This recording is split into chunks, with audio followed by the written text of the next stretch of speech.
আসসালামু আলাইকুম। প্রিয় দর্শক, নির্বাচনের বলতে গেলে আর মাত্র 10-11 দিন এবং প্রচারণা তো শেষ হয়ে যাবে একদিন আগেই। সেই হিসেবে 10 দিন ধরতে পারেন। এখন নানা ধরনের প্রতিশ্রুতি আগে চলেছে, যেটা আগে মনে করেন প্রতিপক্ষের ব্যাপারে নানা ধরনের অনুযোগ হয়েছে। প্রতিপক্ষের বিরুদ্ধে নানা ধরনের গালিগালাজও মৃদুভাবে হয়েছে, আমরা দেখেছি। এবং নিজেরা কি কি করতে পারবেন সেটা বলা হয়েছে। বিভিন্ন প্রলোভন দেখানো হয়েছে, অলৌকিক নানা ধরনের প্রলোভন দেখানো হয়েছে, আমরা এগুলো দেখেছি। প্রলোভনগুলি দেখানো হয় মানুষকে আকৃষ্ট করার জন্য, যে আমাকে ভোট দিলে এটা পাবেন, ওটা পাবেন, আমি বেহেশতের টিকিট দিয়ে দেব আপনাকে, ইহকাল পরকালের সমাধান হয়ে যাবে সব, এগুলি তো আমরা শুনেছি। আবার এর বিপরীতে আমি বিএনপিরও কিছু প্রতিশ্রুতি দেখেছি। তো বিএনপির প্রতিশ্রুতি খুব বেশি একটা না, কয়েকটা দেখেছি। তারা ফ্যামিলি কার্ড দেবে, তারপরে তারেক রহমান সাহেব শুরুর দিকেই বললেন উনি করাল বস্তিতে বস্তিবাসীদের জন্য ফ্ল্যাট দেবেন, এগুলো প্রতিশ্রুতি হয়েছে। আমি বরাবরই বলেছি যে প্রতিশ্রুতি আপনি যতই দেন সেগুলো বাস্তবায়নযোগ্য কিনা, মানে একটা সরকার সে সমস্ত প্রতিশ্রুতি বাস্তবায়ন করতে পারবে কিনা, সেটা একটা গুরুত্বপূর্ণ বিষয়। এবং আমাদের দেশের মানুষরা না সেগুলো সহজেই বের করে নিতে পারে যে আদৌ কি এটা বাস্তবায়নযোগ্য। বস্তিতে যে ফ্ল্যাট দেওয়া, এটা আমার কাছে বাস্তবায়নযোগ্য মনে হয়েছে। উনি পারতে পারেন, ওই জায়গায় যদি বহুতল ভবন করা হয় সেখানে হয়তো দিতে পারেন। কিন্তু আমার একটু সন্দেহ আছে, সেটা হলো ভবনের বাস্তবায়ন যখন করবে, যখন বহুতল ভবন তৈরি করবে, যখন ফ্ল্যাটগুলি তৈরি করবে, পাবে কারা? দেখা যাবে দলের গুরুত্বপূর্ণ ব্যক্তিদের, যাদের ড্রাইভার অথবা বাসার কাজের লোক, তাদের আত্মীয় স্বজন, হয়তো দেখবো তারাই পাবে, যারা বস্তিতে এতদিন ছিলেন দীর্ঘদিন ধরে, 15 বছর 20 বছর, হয়তো দেখা যাবে তালিকায় তাদের নাম নেই। এরকম হওয়ার সম্ভাবনা আছে, কারণ এর আগেও হয়েছে, আমরা দেখেছি। আওয়ামী লীগ আমলে এই ধরনের উদ্যোগ নেওয়া হয়েছিল, ফল এরকমই হয়। যা হোক, তবুও বাস্তবায়নের জন্য করতে পারেন, এটা অবশ্যই ইতিবাচক দিক। কিন্তু আজকে আমি এই ভূমিকাটা দিলাম এ কারণে যে বিএনপির একজন খুবই গুরুত্বপূর্ণ নেতা ইদানিং, মিস্টার ডক্টর মাহাদি আমিন, উনি তারেক রহমান সাহেবের একসময় উপদেষ্টা ছিলেন। এখন এই নির্বাচনের সময় উনি মূলত মুখপাত্র হিসেবে কাজ করছেন। ওনার একটা বক্তব্য আমি শুনলাম। সেই বক্তব্যটা শুনলে আমি অবশ্যই চমকিত হয়েছি। আমার কাছে বিশ্বাস হতে চাইনি প্রথম। বিভিন্ন কয়েকটা পত্রপত্রিকায় এক এক ধরনের এক এক পত্রিকায় দেখলাম, কেউ বললো এভাবে, কেউ বললো ওভাবে। মূল বক্তব্যটা শোনার জন্য আমি ইন্টারনেটে, ইউটিউবে আমি সরাসরি বক্তব্যটা পেলাম, ভিডিওটা পেলাম। উনি কি বলেছেন এটা আপনাদের সঙ্গে একটু আমি শেয়ার করতে চাই। আমি ওনার বক্তব্যটা থেকে হুবহু আমি এটাকে লিখে নিয়েছি, কাজে এখানে একটা শব্দ এদিক ওদিক হওয়ার কোনো সুযোগ নেই। আপনি শুনুন উনি কি বলেছেন। উনি বলেছেন যে তারেক রহমান ঘোষণা দিয়েছেন সবার জন্য আমরা ইন্টারনেটকে ফ্রি করতে চাই প্রাতিষ্ঠানিকভাবে। দেখুন, এটুকু শুনলেই কিন্তু আপনি বিস্মিত হয়ে যাবেন, সবার জন্য ইন্টারনেট ফ্রি। এটা তো একটু অন্যরকম লাগে কিন্তু। কারণ দেখেন, এই যে আমাকে অনেকে ফোন দেয় কিভাবে, গ্রামের থেকে ফোন আসে, ওরা ওই আপনার এমবি কিনে আমার বক্তব্য শুনে। আমাকে একজন বলেছিল যে বৃষ্টির দিনেও ঘরে বসে আসে, দেখি যে আমার মোবাইলে এমবি নাই, তারপরে আমি দোকানে যেয়ে আবার এমবি কিনে নিয়ে এসে মোবাইলে আমার কন্টেন্ট শুনেছেন, এটা বলেছিলেন আমাকে। তো ওই এমবি কিনে একটা কন্টেন্টের জন্য এমবি কিনে, ইউটিউব দেখার জন্য এমবি কিনে তারা কিন্তু আমাদের এইগুলি দেখে। তো তাদের এই এমবি আর কিনতে হবে না এখন থেকে। যদি বিএনপি ক্ষমতায় আসে, সব ইন্টারনেট উনি ফ্রি করে দেবেন। তারপর আবার পরে আমি ভাবলাম আসলে কি সবাইকে বলেছেন নাকি কোনো জায়গায় বলেছেন। আমি আবার আরেকটু পড়লাম, মানে উনি আরও কি বলেছেন সেটা শুনলাম আর কি, যেটা আমি লিখে আপনাদের পড়ে শোনাচ্ছি। তারপর বলেছেন যে বিএনপি ইনশাল্লাহ সরকার পরিচালনায় আসলে বাংলাদেশের সব স্কুল, কলেজ, বিশ্ববিদ্যালয়, অফিস, গ্রামীণ ডিজিটাল সেন্টার, হাসপাতাল, রেল স্টেশন এবং এয়ারপোর্ট সহ যেসব জনবহুল স্থান রয়েছে সেগুলোকে ধাপে ধাপে বিনামূল্যে ইন্টারনেট সুবিধার ভিতর আনতে চাইবে। আসেন এই বাক্যটা একটু আগে বিশ্লেষণ করি, তারপরে আমরা পরের বাক্যে যাব।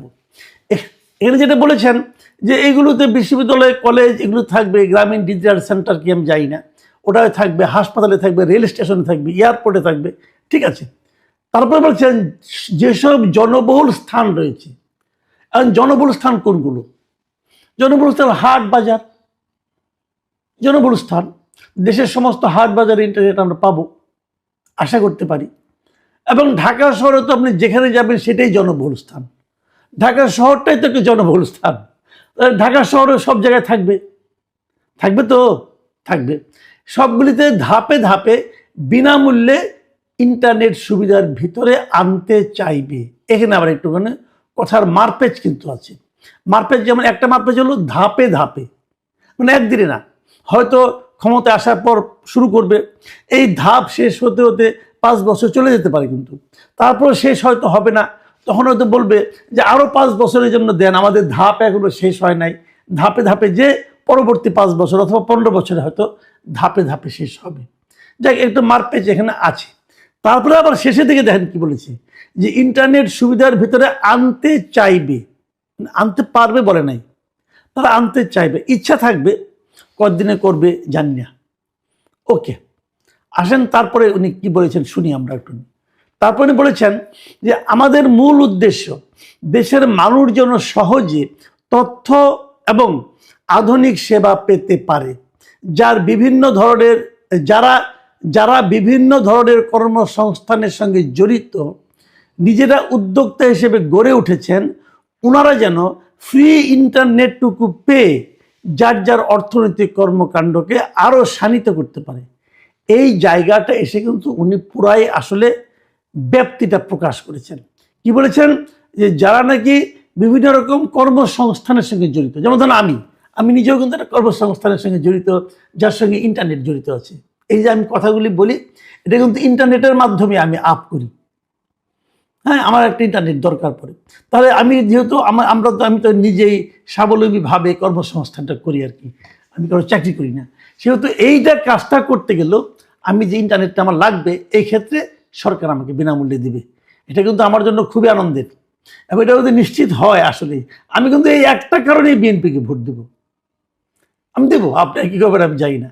তারপর বলেছেন সুতরাং আগামীর বাংলাদেশ ইনশাল্লাহ ইন্টারনেট হবে সবার, এটাই বিএনপির অঙ্গীকার। এখন আমি ব্যাপারটা মূল পুরো বিষয়টাকে নিয়ে একবারে বলি। সেটা হলো সারা দেশে ওনারা ইন্টারনেট দিবেন, এটাই মূলত উনি বোঝাতে চেয়েছেন। যারা ব্যবসা বাণিজ্য করেন, যারা ইন্টারনেট ভিত্তিক ব্যবসা করেন, ইন্টারনেট ভিত্তিক স্টার্ট আপ করেছেন, ওদের সবাইকে ওনারা ইন্টারনেট দিবেন এবং ফ্রি অফ কস্ট। এই জন্য আমাকে কোনো পয়সা দিতে হবে না, ধাপে ধাপে দিবেন। আমি মিস্টার মাহাদি আমিনকে বলি, ভাই হিসাব করছেন কত টাকা লাগবে? একটু হিসাব করে দেখেন। ওকে, হিসাব না হয় পরে করবেন। সাফল্যের ইতিহাসটা একটু ঘাটছেন। পৃথিবীর কয়টা দেশ এই মুহূর্তে তার দেশের জাতির জন্য ইন্টারনেট দিতে পারে ফ্রি? আপনাদের কোনো হিসাব আছে? যোগাযোগ করেছেন? আমি আপনাকে একটু ধারণা দিই, আপনি নিশ্চয় স্টাডি করেছেন। পৃথিবীতে প্রথম দেশের সমস্ত মানুষের জন্য প্রথম ইন্টারনেট দিয়েছে এস্তোনিয়া। এটা 2020 সালে তারা 2000 সালে এটা স্টার্ট করছে। তারা 2000 সালে স্টার্ট করেছে, সারা দেশকে ইন্টারনেটের আওতায় নিয়ে এসেছে এস্তোনিয়া। ছোট্ট একটা দেশ ভাই, পপুলেশন একটা ফ্যাক্টর, আয়তন একটা ফ্যাক্টর। ছোট ছোট জায়গায় তো অনেক জায়গায় এয়ারপোর্টে ইন্টারনেট ফ্রি আছে, ছোট্ট একটা জায়গায় কিন্তু এয়ারপোর্ট। তাহলে পৃথিবীর সব এয়ারপোর্টে ইন্টারনেট ফ্রি নাই, অনেক ঝামেলা আছে। তো কিভাবে পারবেন? সিঙ্গাপুরে ইন্টারনেট ফ্রি আছে। সিঙ্গাপুর অত বড় দেশ, আমাদের মিরপুরের সমান হবে। সিঙ্গাপুর পুরো দেশটা আমাদের মিরপুরের সমান হবে। সিঙ্গাপুর তো আমার ঢাকা শহরের সমান না। সিঙ্গাপুরের পপুলেশন কি আমার ঢাকার সমান হবে বলেন? হবে না তো ভাই। আপনি পুরো দেশে হিসাব করছেন কিছু? আমি আপনাদের একটা ঘটনা বলি।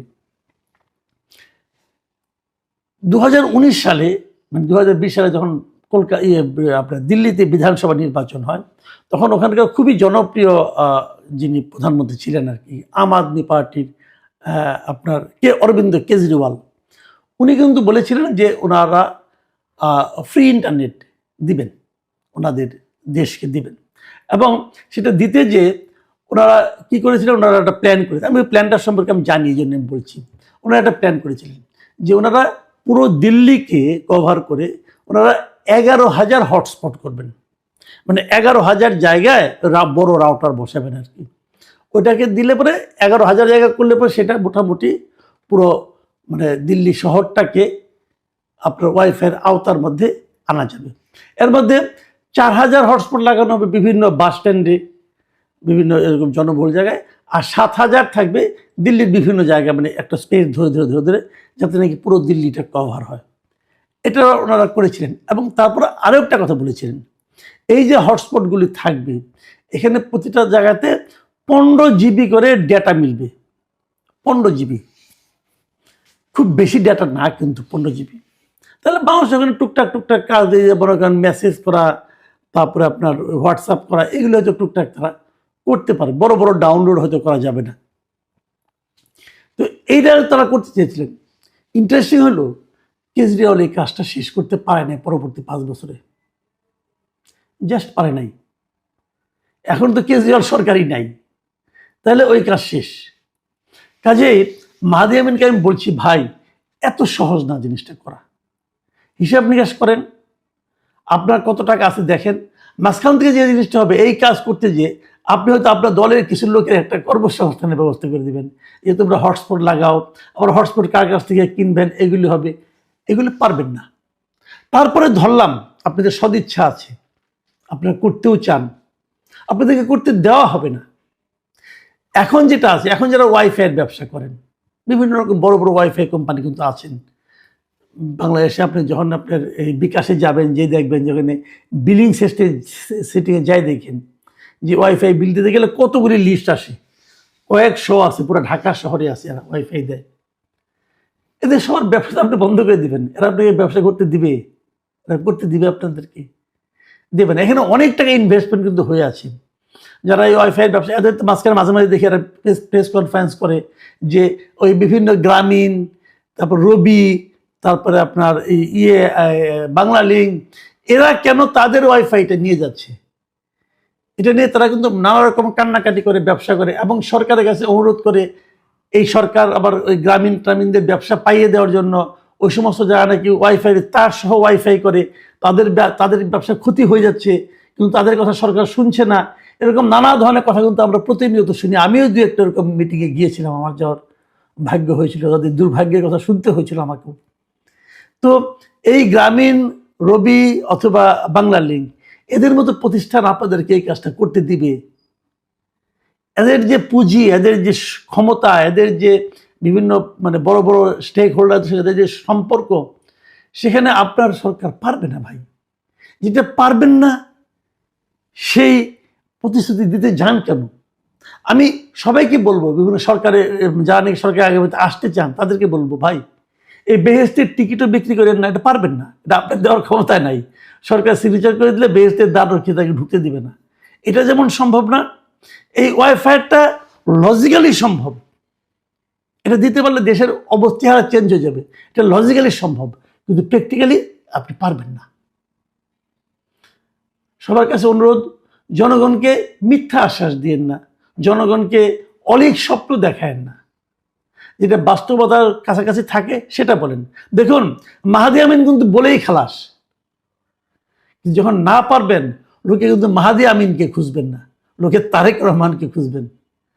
তারেক রহমানের রাজনৈতিক ভবিষ্যৎটাকে ঝরঝরে করে দিয়েন না মিস্টার মাহাদি আমিন, এটা কোনো ভালো কাজ না। প্রিয় দর্শক, এখন এ পর্যন্তই। আল্লাহ হাফেজ।